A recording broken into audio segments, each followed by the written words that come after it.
Well, this week you're getting the readings from Kings, and I would ask all of you to consider reading Kings at home on your own. It's we're getting long passages this week, and there's so much to digest and unpack and think about. And remind yourself that the book of Kings, it was one book at one time. It was split into two books, one Kings and two Kings. And we're hearing in the first book of Kings about, first of all, the death of King David, the rise of Solomon, the wisest king ever, the splitting of the two north and south parts of the chosen land. So Israel and Judah have now split apart. You'll read that in Kings. 10 tribes went north, the two in the south. And then also about Elijah, great prophet Elijah. And in the reading today, we have this, if you really think about it, I would say that Elijah is a pretty gutsy person because he's walking around, he's prophesizing, the prophet does, speaks the truth in the Lord, and he poses this great challenge to the people that he confronts. These people had been honoring, the god of Baal, and there are 450 prophets. And then Elijah says, nope, I want to challenge you to something. You build the same thing that I build, and let's see which God answers, your God or the true God. And if you paid attention to the reading, you know what happened. It was like crickets from their God. No response, nothing. And the God of Abraham, Isaac, and Israel answers, and it shows them who the true God is. Do you believe in coincidences? Do you believe in coincidences in life? Okay. I would say, for the most part, sometimes there are some, but in my life, often there haven't been too many coincidences. In other words, I think, at least for me in my own faith journey, my own, I'd say struggle every day to see God everywhere and in everyone, as Jesus is asking us to do in the gospel today. Things happen, I'll share a quick story about that with you.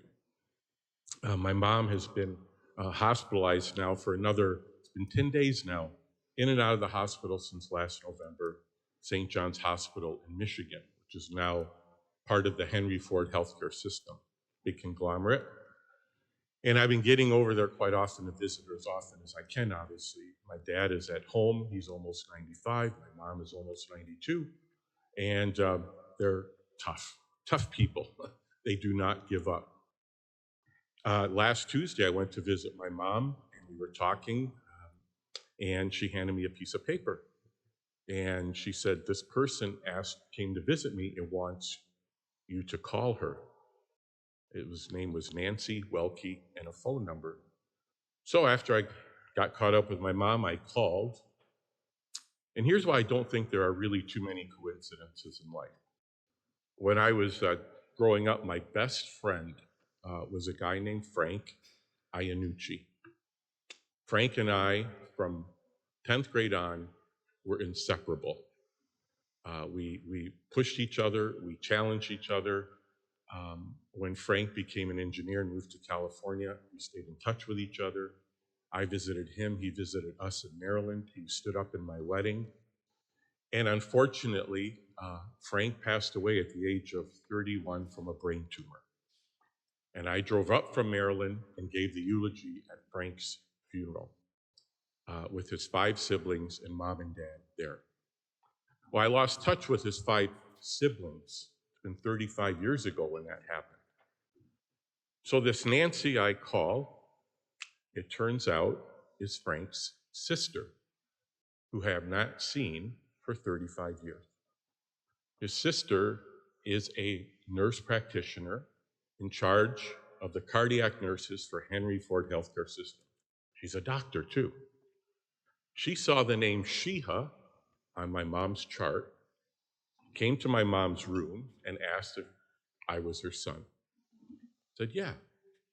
So please have John call me. And I did.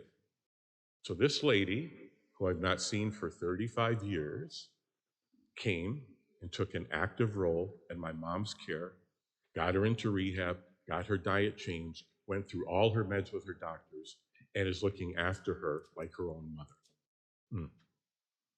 How beautiful is that?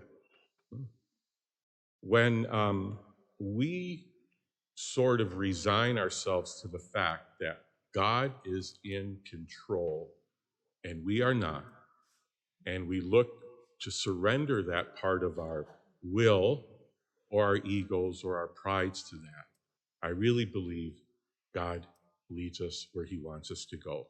And in that regard, there are very few coincidences in our life. Was that a chance meeting for my mom? No, don't believe that.